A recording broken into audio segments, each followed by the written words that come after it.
we'll open the phones up in this hour. We have two amazing guests together, and we really won't have time to do justice to this in the 45 minutes of airtime we have each hour, but we'll try. They were both with the Force Research Unit, covert military intelligence unit established by the United Kingdom Ministry of Defense under the British Army Special Intelligence Wing, or SIW, along with the Joint Service Schools of Intelligence, originally based in Ashford and Kent and later moved to Chicksons at Bedfordshire. And we've covered it. Sometimes you'd have both guys high level in the in a whole branch of the IRA really being British intelligence, and the two people not even knowing it. And this goes into false flag terror. It's so important. And both of our guests are going to use pseudonyms, though we do know both their names. And it's Kevin Fulton, and of course there's also Martin Ingram. And there have been literally hundreds of mainstream news articles written about both men in the U.S. and in England. And we're honored to have Martin Ingram and Kevin Fulton on with us today. Gentlemen, thank you. Good evening, Alex. Just so people get learn to recognize each separate voice, can Martin Ingram say hi first? Hi, Alex. Good evening. Thank you for coming on the show with us. You're welcome. Okay, that's Martin. And then Kevin, say hi. Hi, Alex. Thank you very much for having me on the show. Yeah, I appreciate you both coming on. Both of you, now, were both of you what we call infiltrators? Or first off, Martin, tell us what you did. Well, I controlled the agents within the IRA. I directed people like Kevin to penetrate and infiltrate the IRA and commit crimes for and on behalf of the state. Commit crimes for and on behalf of the state. And, Kevin, what did you do?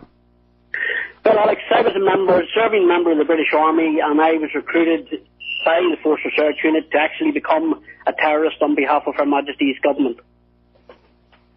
Unbelievable. Well, you definitely both boiled it down. Why are you now going public, gentlemen? Why are you speaking out? Well, from my perspective, I've been doing this since 1999. Basically, in a democracy, the state should not be targeting its own people. And I fundamentally feel that that is wrong, and that we should learn from the mistakes of the past, the last 30 years.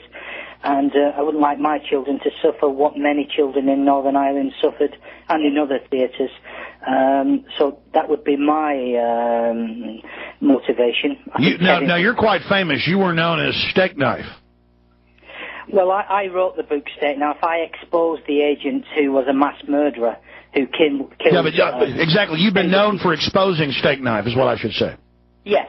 I exposed the infamous killer who killed many tens of people and who is still, to this day, protected by the British state. Unbelievable. You know, we have a lot of layman people who haven't researched this, and I've read quite a few articles and books on the subject, and still I'm a complete buffoon when it comes to the knowledge both of you men have respectively and together. So when we get back after this break in 1 minute, we've got plenty of time in that segment. I'd like both of you just to roll out with the crimes that were committed by Her Majesty's service, under those orders, why they claim they were doing it, but what you think the real aim of state-sponsored terrorism is, and why these false flag and i.e. provocateur events do take place. Who wants to take it first when we get back? Perhaps Martin should go first, or Martin, do you think Kevin should go first? Perhaps I'll take it first. I'll take it from the institution point of view, and then let Kevin take it from the man who actually operated on the ground. Well, we appreciate both of you men joining us and your courage. It takes a lot of courage to have been involved in things unsavory and then later go public and expose them. And obviously a lot of courage because both of you men are in physical danger. And that is an understatement. We'll be right back. Stay with us. Joining us from undisclosed locations in the United Kingdom are two individuals that have become quite famous. Martin Ingram is a pseudonym used by one of the chief controlling officers who refused to go along with amazing levels of corruption and went public about British intelligence being involved in murders, crime, terrorism, you name it. And then at the same time, we're also joined by Kevin Fulton. That's a pseudonym as well. And again, this is all over the mainstream British press. This is vetted. This is admitted. But they're going a little bit further here today than they've gone in the past, and we're honored to have both of these gentlemen on. So we've got the field operative level, and then we've got the commander level with Martin Ingram. Martin, you take it first. Just, if you can, boil it down, condense it to what you did in intelligence, what you witnessed, what they told you you would be doing, and what really ended up happening, and some of the crimes that were committed that you can talk about. Okay, well, effectively what Northern Ireland was two sides, two communities, the Protestant and the Roman Catholic, to make it very simplistic. What the British government did through its various agencies, but primarily by the army and the police, was to control both factions in its entirety. The leadership of the Republican community was infiltrated, and the Protestant or the Loyalist community was infiltrated. Now, you just said the key thing there. Control the leadership of both entirely, and literally steer and control the ongoing crises. Go ahead. Well, that is fundamental to your achieving your objective.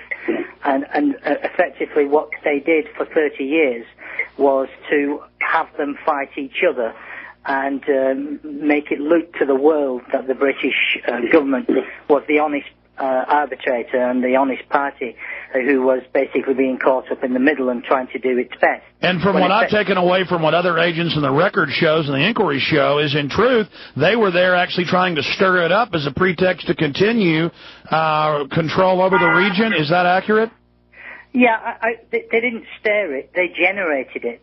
Without the British government's involvement and action by its various agencies, there wouldn't have been the prolonged conflict. So it's worse than what I said. I mean, to repeat what you just said, they didn't stir it, they generated it. Absolutely. They directed. They didn't. If your imagination couldn't run to the levels of ingenuity which was taken to run these sort of people. To give you an example, the man known as Stakeknife, Mr. Alfredo Scappaticci, was run for over 30 years in the capacity as the head of the internal security unit, and that is, he killed people for and on behalf of the state. Now, many of the people that he killed were people who were genuinely Republicans or people who were committed to the fight, but weren't following the doctrine which was being set by Her Majesty's government. In other words, if it didn't fit in Her Majesty's government strategy, then you were disposed of. Didn't individual, and for listeners who just joined us, describe your role, sir, inside of this whole operation. Well, myself, we control agents like Freddie Scappaticci and others who were tasked to commit crimes, to gather intelligence, which would, in theory, allow the commanders to exploit intelligence in a timely fashion to save life. That's what I joined the service for, which was to save life. And what actually happened was that we took life, and it was very arbitrary, in as much as there wasn't. It wasn't very fair, let me put it that way, and it didn't follow what I would expect in a normal democracy. Well, from my research, obviously not being on the inside like both of you gentlemen were, it was just really to keep the crises going and to make sure that it never really became a serious political discussion, and to keep the two sides fighting with each other as a pretext to keep British control in Northern Ireland. And that is exactly what's happened today, isn't it? Because, effectively the Republican movement today has been neutered. Well, it's not been neutered, it's been defeated in its entirety. And from a loyalist point of view, criminality still goes on, but the Good Friday Agreement unbelievably respects the right of the United Kingdom to administer rule in the north. It also makes sure that the Republic of Ireland renounces its territorial claim to the north of Ireland. Have the Irish and British people started to see through this, sir? I say the Northern Irish community prior to 1999 were totally at a loss to explain what had gone on in the past. Since 1999, when people like myself and Kevin Fulton and a few others, and a number of very, very good journalists like Greg Harkin and Liam Clark and a few other people who have exposed certain aspects of this story.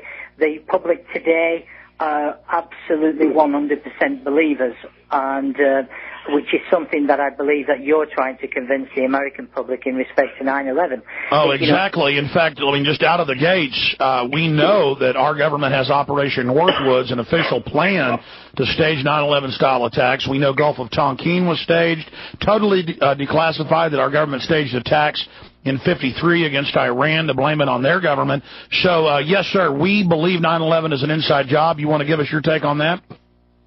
Well, I have met with David Shayler and I have discussed, so I'll make that clear. And I have watched some of the video footage of the attacks. I would say, I would caution, from my perspective, that I don't know enough about it, but what I would say is there are very many questions which would require to be answered in a very explicit and detailed way. So you do smell a rat, then?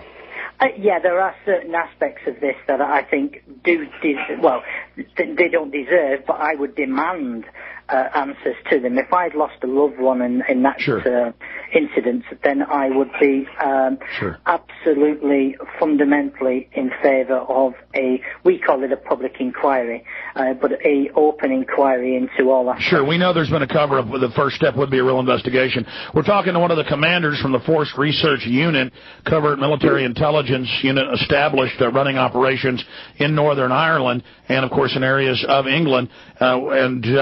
Gentlemen, how far can you go in saying what your role was? Well, before we do that, and I also want to give Kevin a chance to pop in here and say some things here in just a moment, but continuing with Martin Ingram. Martin, what did you see in 99, or what was the string of things you witnessed that made you finally go public? Well, in essence, what it is that we are being fed a lie, and I dislike the public being lied to, and ultimately the victims deserve to be told the truth. We're in a period now in Northern Ireland where there isn't going to be another conflict. This generation has been defeated. So it's incumbent upon the government, and there has been 3 governments principally during this conflict who should hold their hands up and accept the blame and the responsibility. And also people like myself also have to accept responsibility at the coalface, because we all have the right to say no. I didn't say no, but, clearly what we did was wrong. 99% of our operations I have no problem with, and I would defend. But the 1%... Let's get into that 1%. I mean, I've got all the articles here in front of me, but it's better to hear it directly from the people who witnessed it. What type of criminal activities are we talking about? Mass murder. Would you like to give us an example of one of the famous cases, or if Kevin would like to pop in, give us an example of anything he witnessed?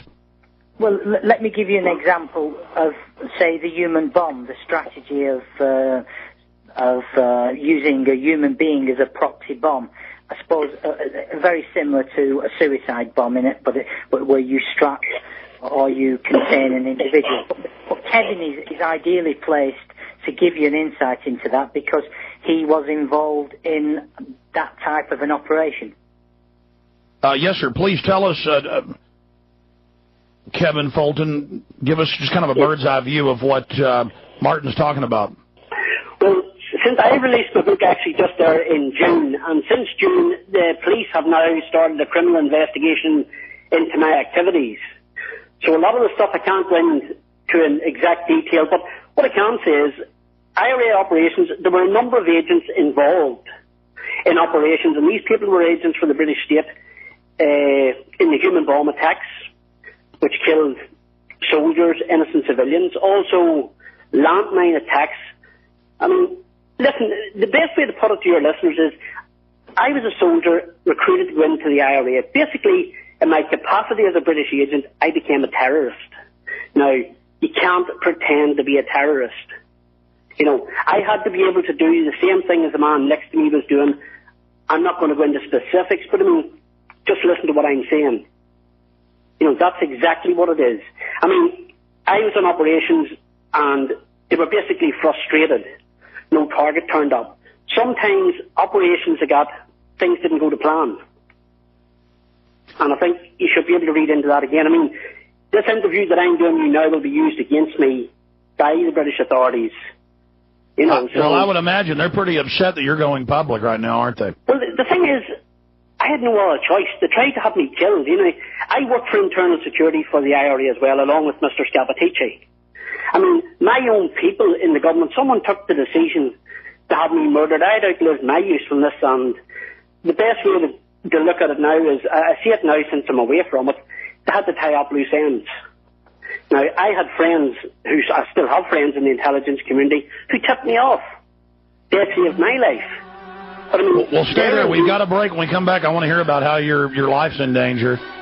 And then I can go over a few of the cases that are admitted and now public. But we're talking about state-sponsored terror, talking about the government staging attacks, blaming it on enemies. We're talking about the government literally leading the IRA, leading the Orange, leading both sides, leading them into conflict as a pretext to keep the military in place in Northern Ireland.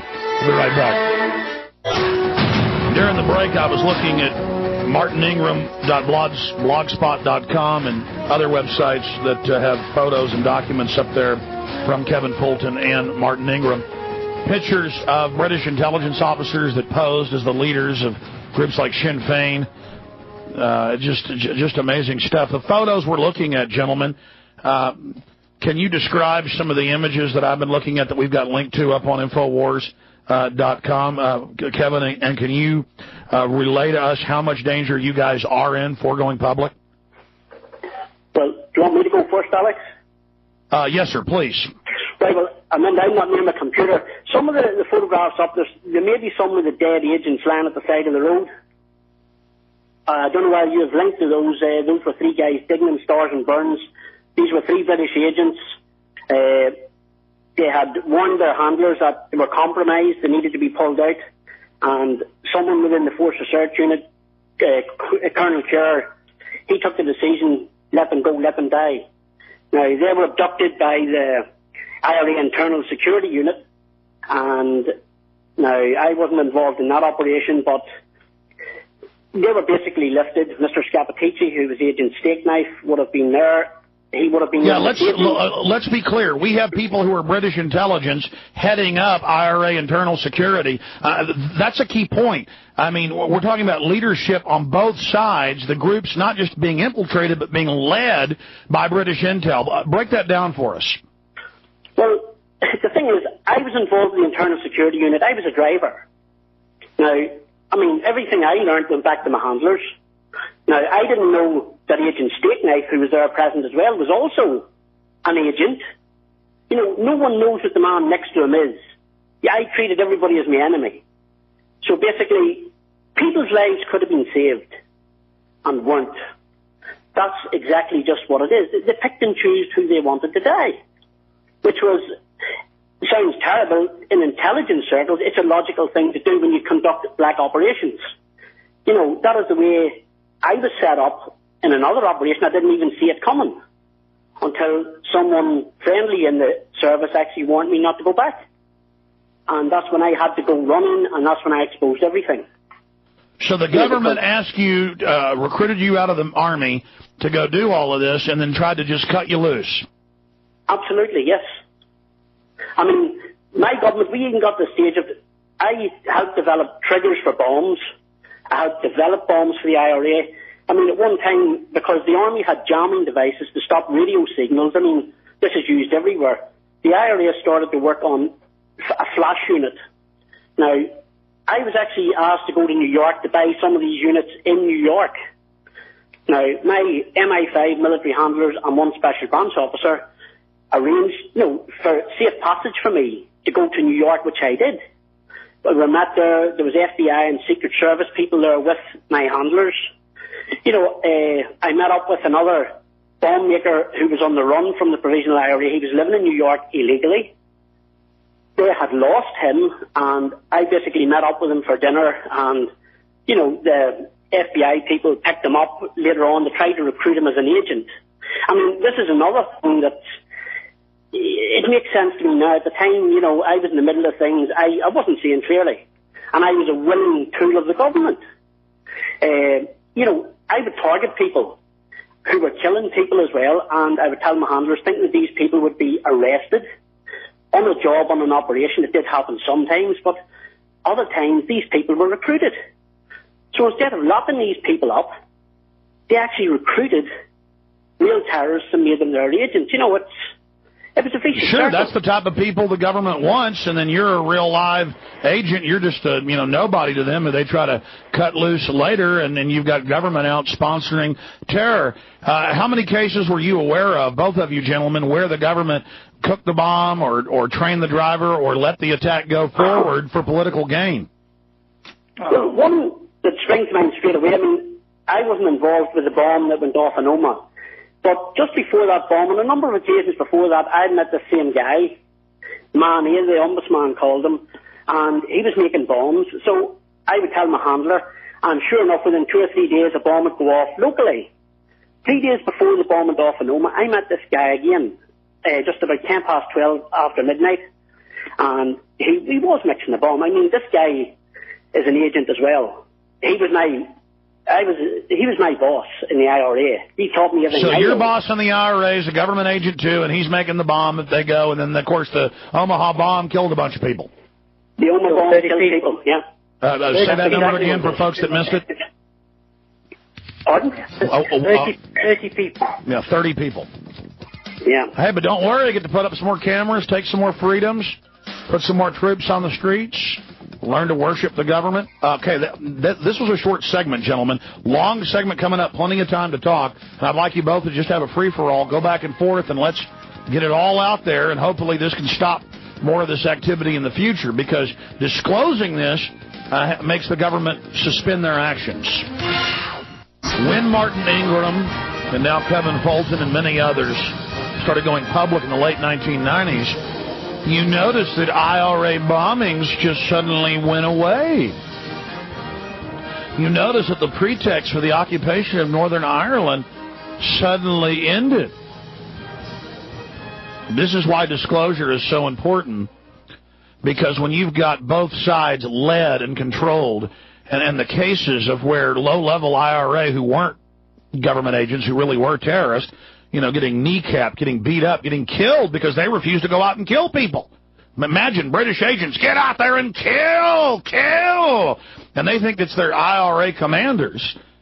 It's just so sick. And it's the same thing we've seen in this country, Israel, everywhere.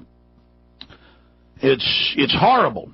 And it's order out of chaos. That's what we're talking about here.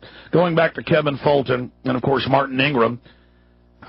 Just so people know who Martin Ingram is the pseudonym for the ex-British Army soldier who served in the Intelligence Corps and Force Research Unit. And he has really exposed the British Army, its operations in Northern Ireland via the Force Research Unit and against features in the Provisional Irish Republican Army, or PIRA.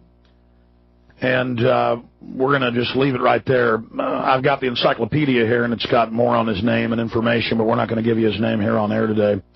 We do have links to both these gentlemen's websites, their blogs, where you can learn more about what they're saying and doing, and they have really stopped a lot of further killing.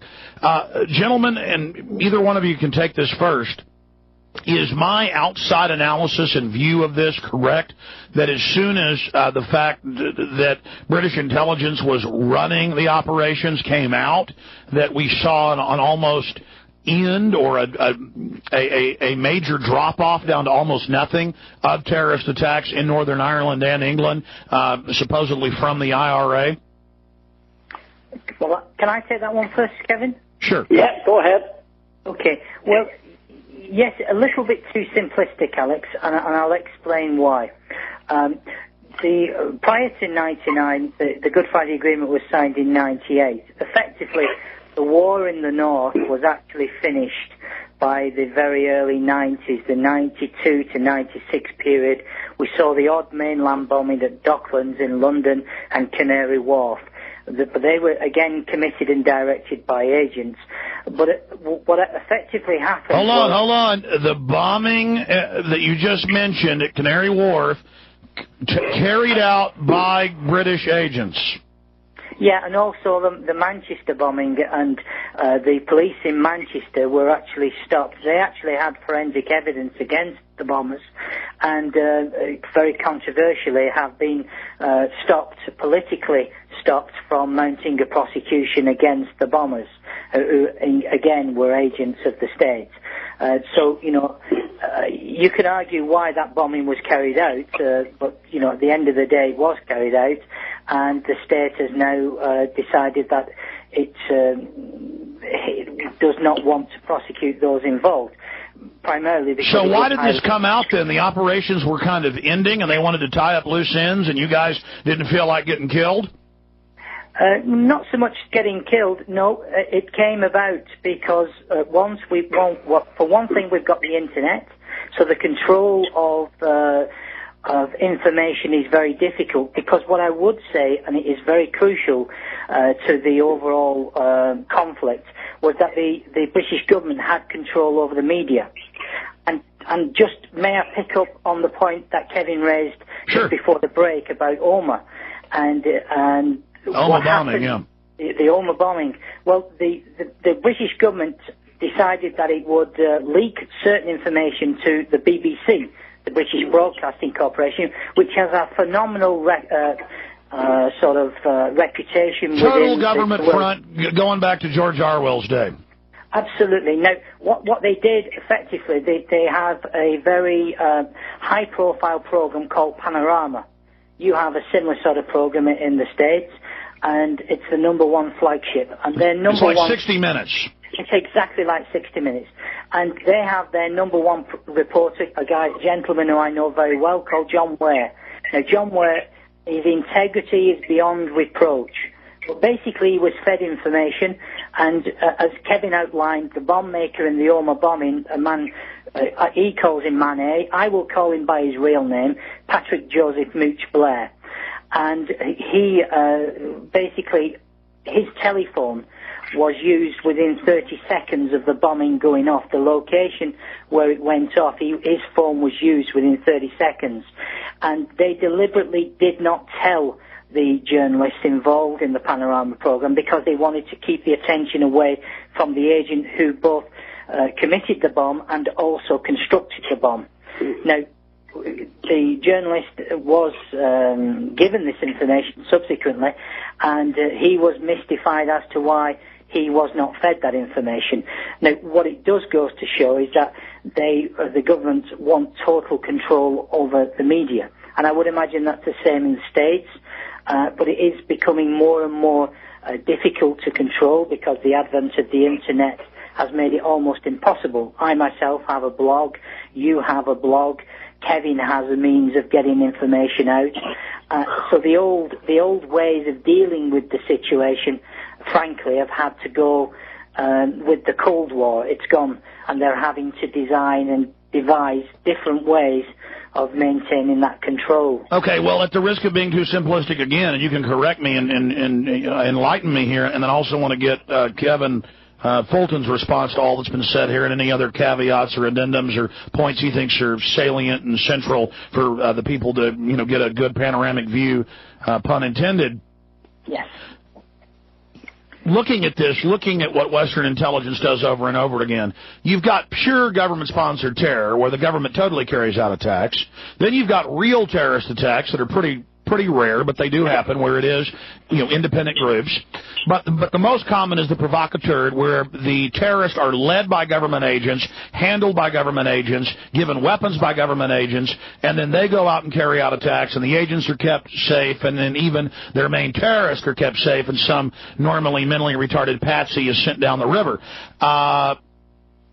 The majority of bombings in England in the last 30, 40 years, which of the three type attacks are the most common? Just give me your dead reckoning. Which percentage are real terror attacks? What percentage are provocateur? And what percentage are total government? Well, just to give you an overview of that situation, the IRA was armed by the Libyans, and the Protestants were armed by a major shipment from South Africa. Now, both shipments, that is the IRA's Libyan one and the Protestants from the South Africa, were both controlled and allowed to proceed by agents.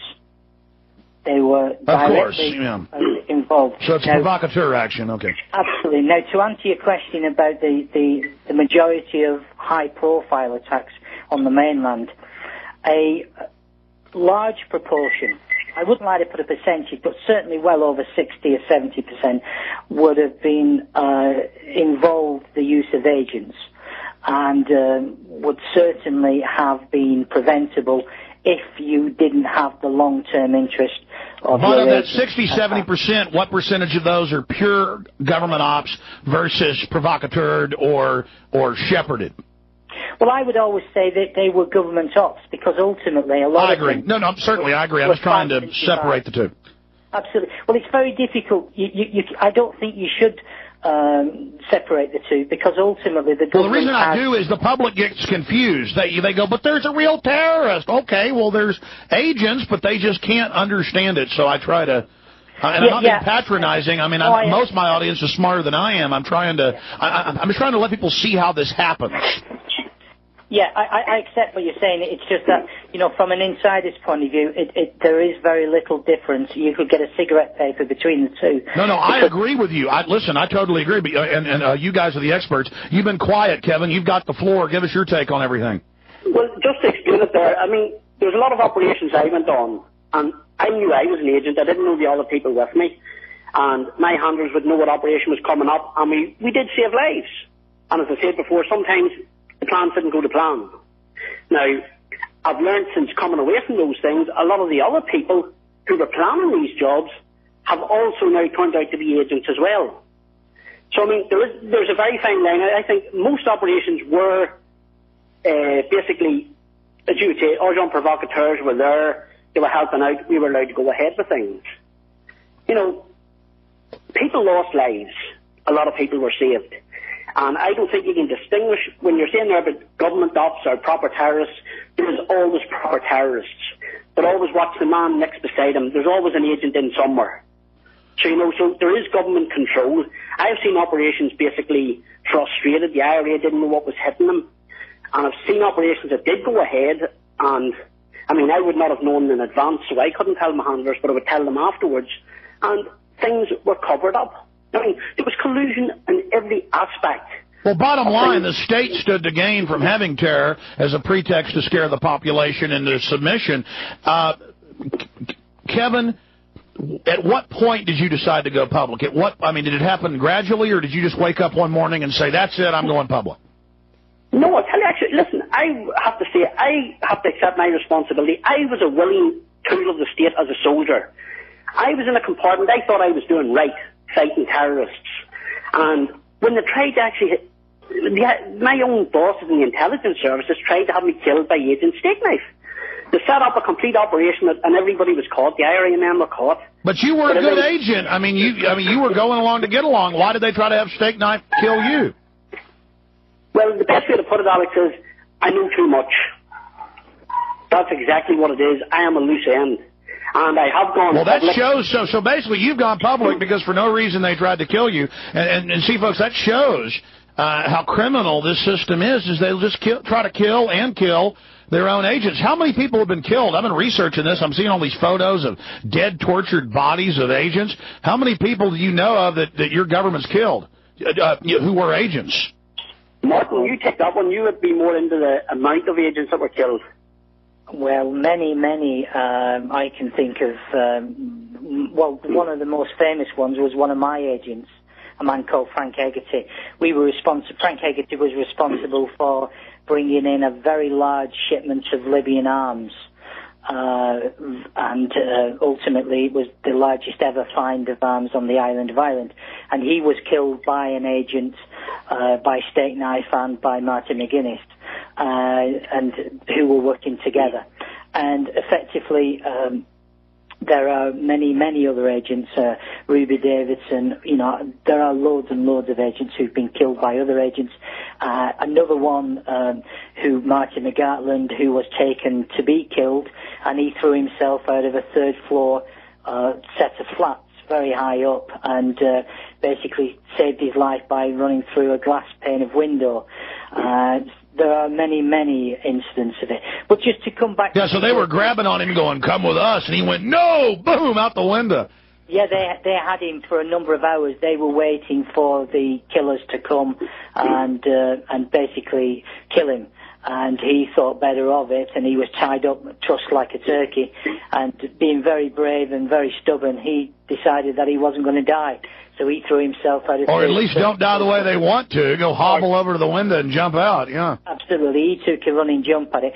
But just to give your viewers an insight into the level of infiltration, one of the most high-profile killings in the North, and I'm certain you've heard of it, is the murder of Mr. Patrick Finucane. Sure, yeah. The lawyer, basically, out of the 9 people that committed that murder, seven are agents of the state. And why did the government want him dead? Well, it's not so much the government... I know, the criminal elements within the state. Yeah, criminal elements within the state, because he upset a lot of people within the police and other agencies by defending the rights of IRA men. Basically, he was doing his job, but that, effectively was a problem to the state, and the state... Well, I think right here's the problem with having soldiers involved in domestic activities. Soldiers are trained to go kill people. They're not trained to be police. And you start putting soldiers into domestic operations, they're going to start killing people. Yeah, but in that instance, that was police, not soldiers. Really? So it was the police. Yeah, that's right. That was the police, you see.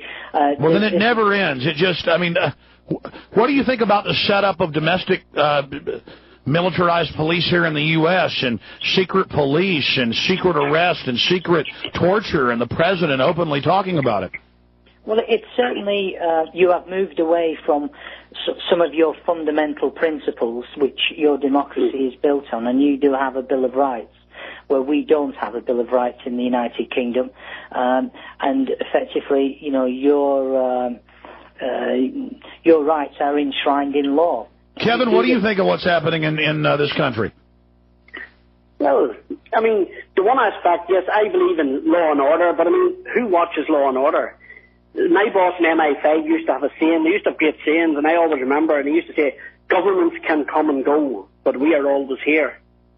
And I always remember that. But there are a lot of good policemen, a lot of good everybody, but there is other people who make decisions who, you don't see. I found that out the hard way, but thankfully I'm still here at the moment. But I couldn't see the wood for the trees. So you were in the middle of it going along until they just decided to kill you to get rid of you? Absolutely, yeah. And now what they're doing now is, since I released, the book came out, Unsung Hero. I didn't choose the title, by the way. I don't class myself as a hero. But they have now started a criminal investigation into my activities.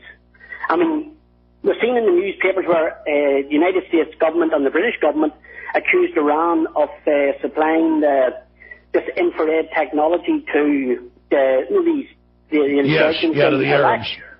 Well, the thing is, Greg Harkin spoke to myself as the journalist to expose this stuff, and he exposed it in the British newspapers that the IRA basically developed it. The British government and the Americans helped an agent of the state, which was me, to purchase the stuff and bring it back.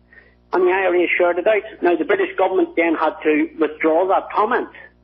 That's right. And so a lot of the bombs overseas in the Middle East, they're not being triggered by cell phones. It's triggered by infrared, correct? A lasing? It's by infrared beams, infrared light, flashes and infrared beams. They do a number of things. Telephones, you see, they can block the signals. That's why the IRA developed But you can't block line-of-sight lasing. No, you can't. They're trying to get away around it, and they cannot find a way around it. Light is a frequency of light, and some of the stuff that I got in New York, it was coded infrared. You punched in a code in your transmitter and the receiver. If the code didn't match, it wouldn't work. Now, these were innocent things for photography, but they were re-engineered to set off bombs. Yeah, so you're saying right now that isn't coming from Iran? No, that came from IRA, British intelligence. Yeah, FBI. of course the bombs are British intelligence in Iraq, or at least that's where it came from. I mean, look at British SAS got caught dressed up like Arabs with beards, running around with bombs, shooting people. In fact, let me ask you guys about that, what happened in Basra late last year when we get back in the final segment, and tell us about the book, too. Don't forget, folks, that we have a daily podcast of all 3 hours of the live show.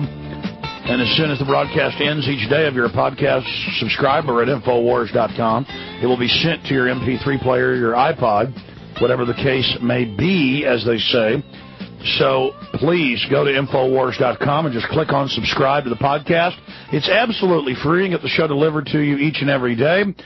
We also re-air the show throughout the day, 24 hours a day. You can tune in and hear the program airing consecutively every 3 hours back-to-back at Infowars.com.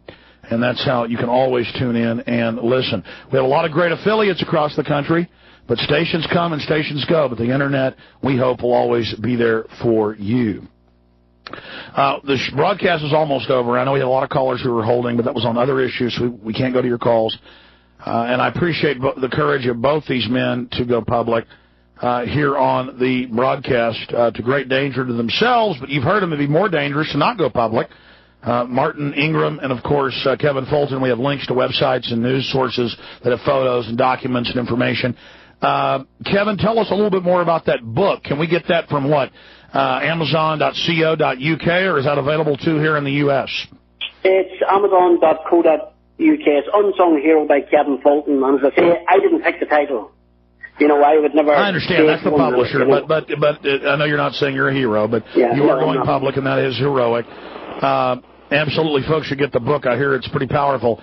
In closing, gentlemen, any other key points people should be made aware of? Always keep asking questions. Never take anything you're told for granted. That's what I would say. I would concur with that. The most obvious point is not always the one that's in your face. Always look behind the curtain. Start questioning a little bit. Start not being so gullible. That's my motto, because I am just amazed by the crimes. Take your government, my government, Project Shad. We did that together. They take our own troops and nerve gas innocent troops to death just to see what nerve gas would do. I mean, how can we trust anything these governments do? Very true. I don't know how so many criminals have gotten into government and basically set up their own little empires, but it's bad. But as Kevin outlined a few minutes ago, it's not so much the governments, because governments can be removed at regular intervals. But in our system, it's the civil service, which is there forever and day, and that is what really runs the government. Well, the government thinks it's running the country, but effectively the civil service runs the government. Well, I agree with you. And then you've got the private global corporate interests that come in and pay off and manipulate the civil service. Well, they manipulate the system, full stop. And in today's globalization, they're becoming the most powerful component of all. Absolutely. Martin Ingram, we've got links to your blog. Any other things we should go visit?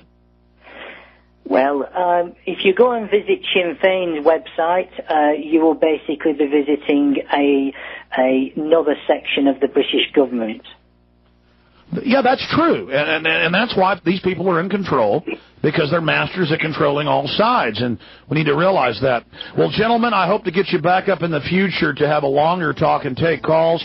Thank you for spending time with us this evening. Thank you very much, Alex. And be careful. I'll say Sorry, go ahead. Just saying good evening to your listeners, and thanks for having us on. Good evening to you. Take care and Godspeed. We should all pray for you. Well, there you are. Most of the bombings are carried out by the government. And Martin Ingram was one of the commanders. And then we also have it from the low level with Kevin Fulton, both recruited out of the Army, both patriotic men. And there they were telling you the government stages most of the terror. Just like they staged 9/11, just like they'll stage the next event. Don't worry, they'll have some stupid Arab to drag out and blame for it. And the real target is you and your freedoms and your liberties, so you better get Terror Storm and make copies and get it out to everybody. Terror Storm, available at Infowars.com. God bless you all. and I wouldn't like my children to suffer what many children in Northern Ireland suffered and in other theatres. So that would be my motivation. Now, you're quite famous. You were known as Stakeknife. Well, I wrote the book Stakeknife. I exposed the agent who was a mass murderer who killed... Exactly. You've been known for exposing Stakeknife, is what I should say. Yes. I exposed the infamous killer who killed many tens of people, and who is still, to this day, protected by the British state. Unbelievable. You know, we have a lot of layman people who haven't researched this, and I've read quite a few articles and books on the subject, and still I'm a complete buffoon when it comes to the knowledge both of you men have respectively and together. So when we get back after this break in 1 minute, we've got plenty of time in that segment. I'll open the phones up in this hour. We have two amazing guests together, and we really won't have time to do justice to this in the 45 minutes of airtime we have each hour, but we'll try. They were both with the Force Research Unit, covert military intelligence unit established by the United Kingdom Ministry of Defense under the British Army Special Intelligence Wing, or SIW, along with the Joint Service Schools of Intelligence, originally based in Ashford and Kent and later moved to Chicksons at Bedfordshire. And we've covered it. Sometimes you'd have both guys high level in in a whole branch of the IRA really being British intelligence, and the two people not even knowing it. And this goes into false flag terror. It's so important. And both of our guests are going to use pseudonyms, though we do know. Elected people like Kevin to penetrate and infiltrate the IRA and commit crimes for and on behalf of the state.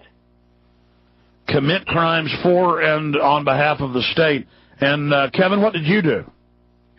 Well, Alex, I was a serving member of the British Army, and I was recruited by the Force Research Unit to actually become a terrorist on behalf of Her Majesty's government.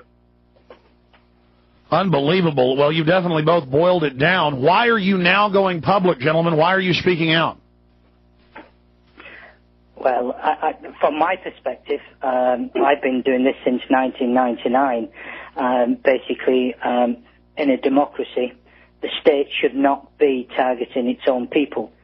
And I fundamentally feel that is wrong, and that we should learn from the mistakes of the past, the last 30 years. Like both of you, just to roll out with the crimes that were committed by Her Majesty's service, under those orders, why they claim they were doing it, but what you think the real aim of state-sponsored terrorism is, and why these false flag and i.e. provocateur events do take place. Who wants to take it first when we get back? Perhaps Martin should go first, or Martin, do you think Kevin should go first? Perhaps I'll take it first. I'll take it from the institution point of view, and then let Kevin take it from the man who actually operated on the ground. Well, we appreciate both of you men joining us and your courage. It takes a lot of courage to have been involved in things unsavory and then later go public and expose them. And obviously a lot of courage because both of you men are in physical danger, and that is both their names. And it's Kevin Fulton, and, of course, there's also Martin Ingram, and there have been literally hundreds of mainstream news articles written about both men in the U.S. and in England, and we're honored to have Martin Ingram and Kevin Fulton on with us today. Gentlemen, thank you. Good evening. Just so people get learn to recognize each separate voice, can Martin Ingram say hi first? Hi, Alex. Good evening. Thank you for coming on the show with us. You're welcome. Okay, that's Martin, and then Kevin, say hi. Hi, Alex. Thank you very much for having me on the show. Yeah, I appreciate you both coming on. Both of you, now, were both of you what we call infiltrators, or first off, Martin, tell us what you did. Well, I controlled the agents within the area. I